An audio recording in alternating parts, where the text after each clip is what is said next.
दोस्तों जब भी आपकी कभी कोई शेड्यूल फ़्लाइट होती है तो सबसे पहले आप उस एयरपोर्ट पर पहुंच जाइए जहां से आप अभी ले लिया है मैंने बोर्डिंग पास। दोस्तों जब भी आप एयरपोर्ट पर ट्रैवल कर रहे होते हैं ये फिट बोर्डिंग गेट से बोर्ड होने के बाद बस में बैठ के हम एयरक्राफ्ट में पहुंच चुके हैं।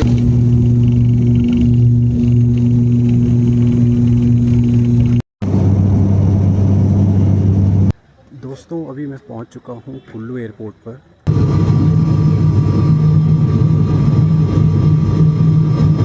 नमस्कार दोस्तों, कैसे हैं आप? उम्मीद करता हूं आप लोग स्वस्थ होंगे, मस्त होंगे। दोस्तों मेरा नाम है संदीप गंगवाल और आपका फिर से एक बार स्वागत है मेरे आज के एक नए वीडियो में। जी हाँ दोस्तों, आज का मेरा जो वीडियो है उसमें मैं बात करूंगा उन व्यूअर्स के बारे में जो फर्स्ट टाइम फ्लाई करते हैं इंडियन डोमेस्टिक एयरपोर्ट में।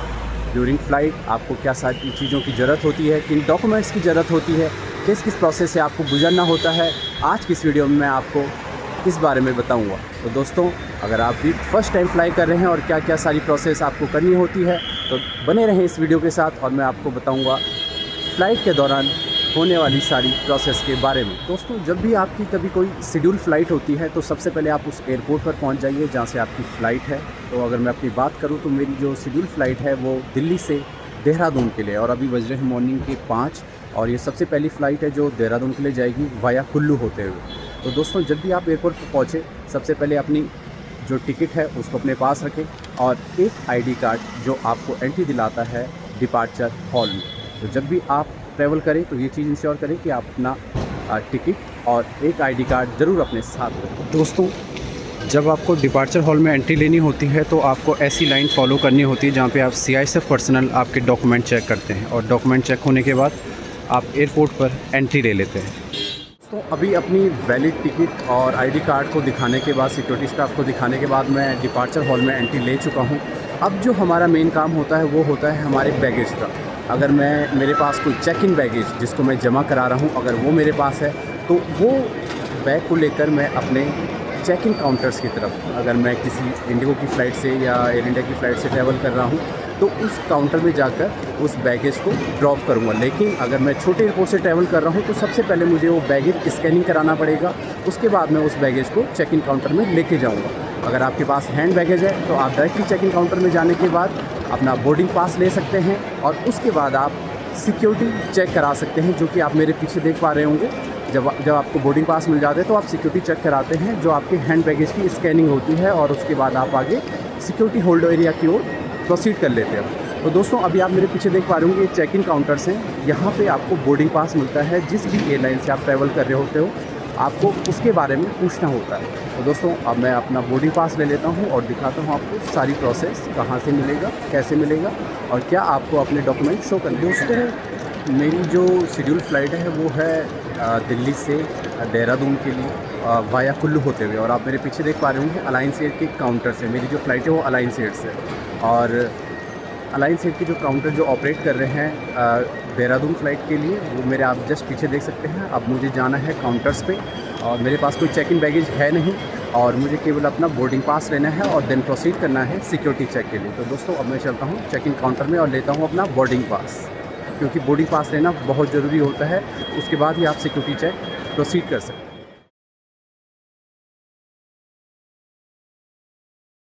दोस्तों मेरे आगे जो पैसेंजर खड़े हैं उनका एक चेक इन बैग या होल्ड बैग बैगेज बेल्ट के ऊपर रखा हुआ है, जिसे चेक इन स्टाफ के द्वारा एक्सेप्ट करने के बाद पैसेंजर को बोर्डिंग पास और उस बैगेज का टैग दे दिया जाता है। तो दोस्तों अभी ले लिया है मैंने बोर्डिंग पास, ये आप बोर्डिंग पास देख पा रहे होंगे और मुझे जाना है गेट नंबर 43 में। और चेक इन बैग मेरे पास कोई नहीं था इसलिए चेक इन बैग मैंने रजिस्टर नहीं करवाया, केवल हैंड बैग था। बोर्डिंग पास लिया, अब मुझे प्रोसीड करना है सिक्योरिटी चेक के लिए, जो कि आप मेरे पीछे देख पा रहे होंगे, जहाँ पे जो CISF के पर्सनल होते हैं वो मेरे हैंड बैग को चेक करेंगे उसमें कोई प्रोहिबिटेड आइटम है या नहीं है। ये आप ट्रैवलिंग करने से पहले इंश्योर कर लें, अदरवाइज़ आपको वो यहीं पे ड्रॉप करना हो सकता है।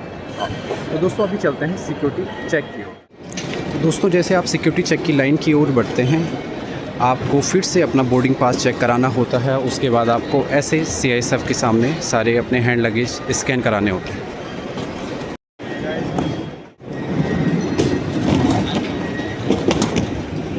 तो दोस्तों अभी मैं सिक्योरिटी चेक करा चुका हूँ, आप मेरे पीछे देख रहे हैं सिक्योरिटी चेक का सारा प्रोसेस जो सिक्योरिटी पर्सनल है, CISF पर्सनल है वो कर रहे हैं।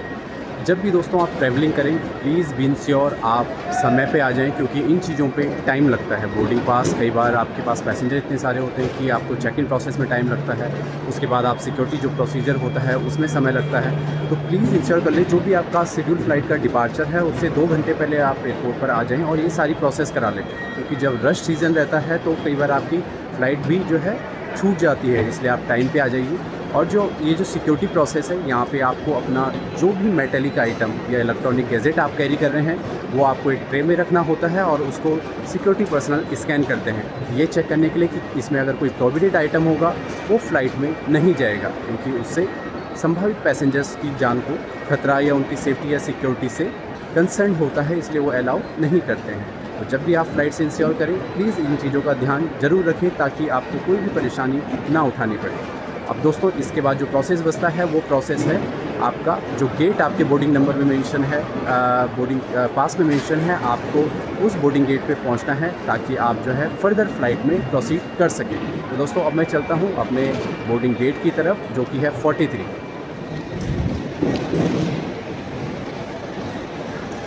दोस्तों जब भी आप एयरपोर्ट पर ट्रैवल कर रहे होते हैं ये फ़िट्स लगी होती हैं जिसमें आपकी फ़्लाइट की जानकारी, वो ऑन टाइम है, डिले है, ये सारी देखने को मिलती हैं। तो जब भी आप ट्रैवल करें तो इन फ़िट्स को भी चेक करके आप मूवमेंट करते रहें। और ये लिखा हुआ है ऑल गेट्स सारे आगे, तो मुझे जाना है 43 में, मतलब मुझे आगे प्रोसीड करना है।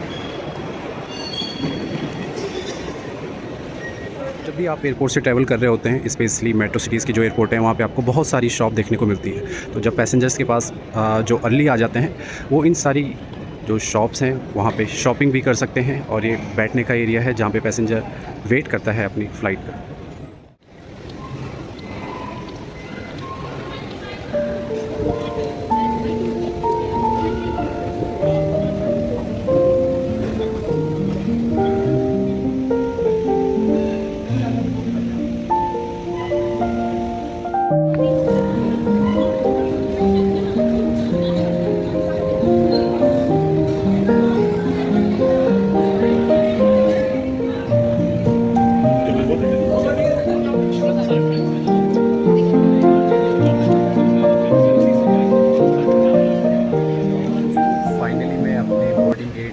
पे पहुंच चुका हूं और अभी बोर्डिंग स्टार्ट नहीं हुई है क्योंकि मैं थोड़ा सा अर्ली आ गया हूं यहाँ पे। तो बोर्डिंग स्टार्ट होगी लगभग 6:30 के आसपास, और उसके बाद फर्दर हम फिर फ़्लाइट के लिए प्रोसीड करेंगे और फिर दैन टेक ऑफ, फिर कुल्लू, और फिर सेम प्रोसीजर वहाँ पे भी यही सिक्योरिटी प्रोसीजर फॉलो होगा। उसके बाद मैं देहरादून को डिपार्ट करूँगा। तो दोस्तों फ़िलहाल करते हैं वेट करते हैं अपनी बोर्डिंग का। दोस्तों फाइनली गेट नंबर 43 से बोर्डिंग स्टार्ट हो गई है, और इसके बाद एक बार फिर से जो बोर्डिंग स्टाफ है वो आपका बोर्डिंग पास चेक करेगा और बस में आपको बोर्ड करवाकर एयरक्राफ्ट के पास लेके जाएगा। तो दोस्तों अभी बोर्ड करते हैं बस के लिए। दोस्तों अभी जस्ट लास्ट मिनट में ड्यू टू सम रीज़न जो है बोर्डिंग गेट चेंज हुआ है। अब जो बोर्डिंग हो रही है वो गेट नंबर 33 से हो रही है। तो दोस्तों आप ये भी इंश्योर करते रहें कि आपका बोर्डिंग, जब आप मेट्रो सिटी से ट्रैवल कर रहे होते हैं तो कई बार जो है लास्ट मिनट पे गेट चेंज हो जाते हैं। तो आप ये भी इंश्योर करें कि आपका बोर्डिंग गेट अभी सेम है या चेंज हो गया है। तो अभी ये चेंज होके गेट नंबर 33 हो गया है। अब बोर्ड करते हैं बस में और वो हमें लेकर जाएगी एयरक्राफ्ट के पास।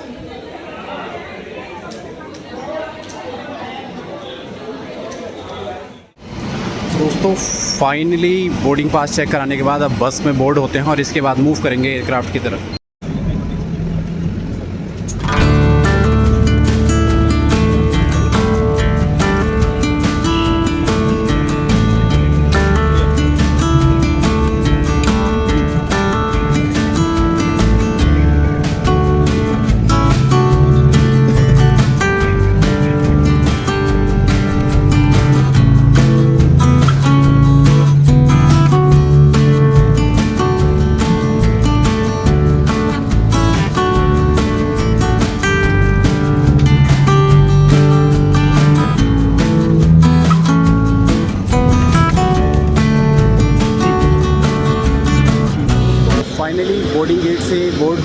बस में बैठ के हम एयरक्राफ्ट में पहुंच चुके हैं। जो सामने आप एयरक्राफ्ट देख पा रहे हैं, इसी एयरक्राफ्ट से हम कुल्लू और उसके बाद देहरादून जाएंगे। यहाँ पे जो सिक्योरिटी स्टाफ है वो हमारा बोर्डिंग पास चेक करेगा और हमें फिर एयरक्राफ्ट में भेजेगा। एयरक्राफ्ट के जो भी इंस्ट्रक्शंस होते हैं वो कॉकपिट क्रू या कैबिन क्रू हमें देता है कि हमें फ़्लाइट में क्या करना है, सीट बेल्ट पहननी है नहीं पहननी है, वो सारी इंस्ट्रक्शन हमें कैबिन क्रू देता है। तो दोस्तों अभी करते हैं बोर्डिंग और कराते हैं अपना बोर्डिंग पास चेक और उसके बाद बोर्ड करते हैं एयरक्राफ्ट में।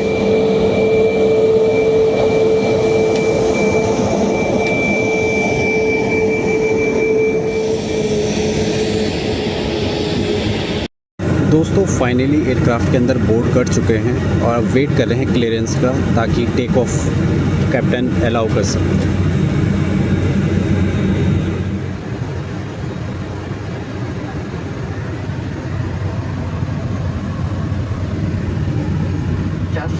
Pooja and Mr. Surya welcome you board of flight to Kullu and then to Dehradun. The estimated flight time to Kullu will be around 1 hour and 20 minutes.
Kullu airport पर और Kullu airport से फिर मेरी देहरादून की flight है और अभी मुझे फिर वही सारे सिक्योरिटी चेक करवाने पड़ेंगे जो मुझे दिल्ली में कराने पड़े थे। क्योंकि ये ट्रांजिट फ़्लाइट थी, मतलब सेम फ़्लाइट नंबर इसका नहीं है, ये नई ओरिजिनेटिंग फ़्लाइट कुल्लू से है।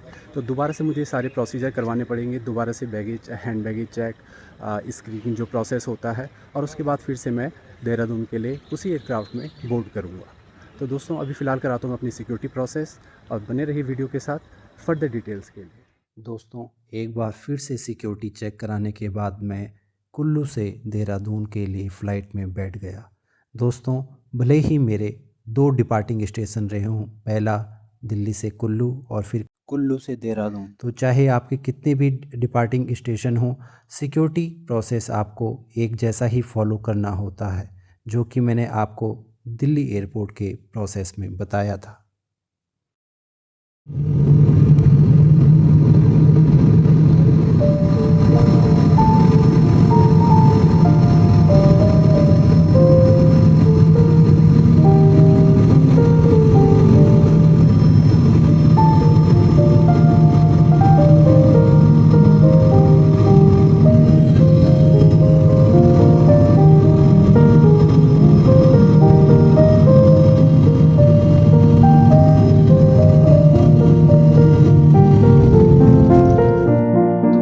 अभी हमारी फ़्लाइट देहरादून में लैंड कर चुकी थी। देहरादून में लैंडिंग के बाद जो ग्राउंड स्टाफ होता है वो एक बार फिर एयरक्राफ्ट को क्लीन करता है। जो भी हमारे रजिस्टर्ड बैगेज या होल्ड बैगेज होते हैं उनको निकाल कर अराइवल के थ्रू पैसेंजर को प्रोवाइड करवाया जाता है, ताकि पैसेंजर अपने बैग को लेकर अपनी डेस्टिनेशन तक पहुंच सके। दोस्तों बहुत बार सिक्योरिटी रीज़न के कारण या अन्य वजहों के कारण हमारा बैग अराइवल में नहीं पहुंच पाता है, इसलिए जो बैगेज टैग या बोर्डिंग पास आपको डिपार्चर स्टेशन में दिया जाता है उसको संभाल कर रखें, क्योंकि अगर आपका बैग आपको नहीं मिलता है तो उस बैगेज टैग और बोर्डिंग पास से आपके बैगेज की आइडेंटिफिकेशन की जा सकती है कि आपका बैग अभी प्रेजेंट टाइम पे कहाँ पर है।